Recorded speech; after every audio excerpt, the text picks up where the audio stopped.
یہ صدائے حریت جموں کشمیر ہے۔ کشمیر اپڈیٹ کے ساتھ ابن سلام۔ Jammu Kashmir youth social forum کے چیئرمین عمر عادل ڈار نے عالمی اداروں سے اپیل کی ہے کہ وہ مقبوضہ علاقے میں جاری فوجی محاصرے، گرفتاریوں اور مواصلاتی ذرائع کی معطلی کے باعث کشمیریوں کو درپیش مشکلات کا نوٹس لیں۔ انہوں نے OIC کے خصوصی ایلچی برائے کشمیر یوسف الدوبی کے حالیہ بیان کہ کشمیر اور فلسطین کے تنازعات OIC کے ایجنڈے پر سرفہرست ہیں کا بھی خیر مقدم کیا۔ مقبوضہ ریاست میں صحافیوں کو درپیش مشکلات کے بارے میں ایک رپورٹ میں کہا گیا ہے کہ کشمیریوں کی آواز اور زمینی حقائق دبانے کے لیے ایماندار اور سینئر صحافی بھارتی حکومت اور کٹھ پتلی میڈیا ہاؤسز کا ہدف ہیں۔ انہیں بے روزگار کرنے کے علاوہ تھانوں میں طلب اور دہشت گردی کے ساتھ جوڑنے کی کوششیں کی جاتی ہیں۔ امریکی ٹیکنالوجی کمپنی سسکو سسٹمز نے اس خبر کی تردید کی ہے کہ وہ مقبوضہ کشمیر میں سوشل میڈیا اور مطلوبہ سائٹس تک رسائی کو محدود کرنے کے لیے فائر وال لگانے میں قابض انتظامیہ کی مدد کر رہی ہے۔ سسکو کے ترجمان کے مطابق کمپنی انٹرنیٹ پر آزادانہ اظہار رائے اور آزادانہ مواصلات کی بھرپور حمایت کرتی ہے۔ واضح رہے کہ یہ خبر سرکاری ذرائع سے ہی دی گئی تھی۔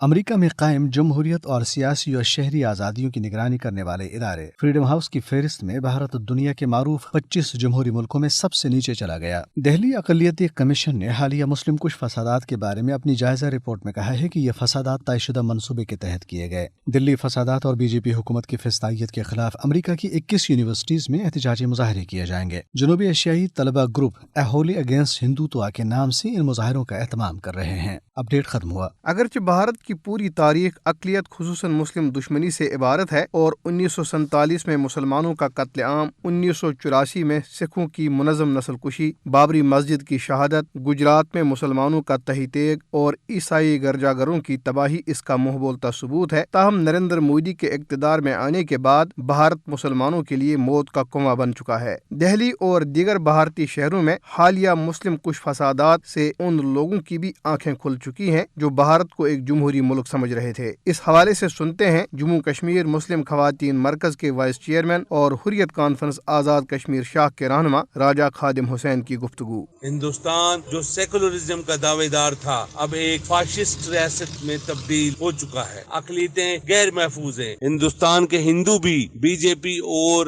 RSS کے مشترکہ ایجنڈے کو پورے خطے خاص کر ہندوستان کے لیے خطرہ سمجھتے ہیں۔ عالمی برادری بھی مودی کے ہندوستان کو مسلمانوں اور دیگر اقلیتوں کے لیے غیر محفوظ سمجھتی ہے۔ ہم عالمی برادری سے اپیل کرتے ہیں کہ وہ اپنا رول ادا کر کے مودی کے ہندوستان میں جو کچھ ہو رہا ہے یا جو کچھ ہونے جا رہا ہے مودی سرکار کے اس ایجنڈے کو عملانے سے روکے۔ ہندوتوا کے پجاری جس بے دردی کے ساتھ مسلمانوں کا خون بہا رہے ہیں اس پر پوری انسانیت شرمندہ ہے، مگر افسوس اس بات کا ہے کہ اقوام عالم خصوصاً بڑی طاقتیں خاموش ہیں جو بھارتی جرائم کی حمایت کے مترادف ہے۔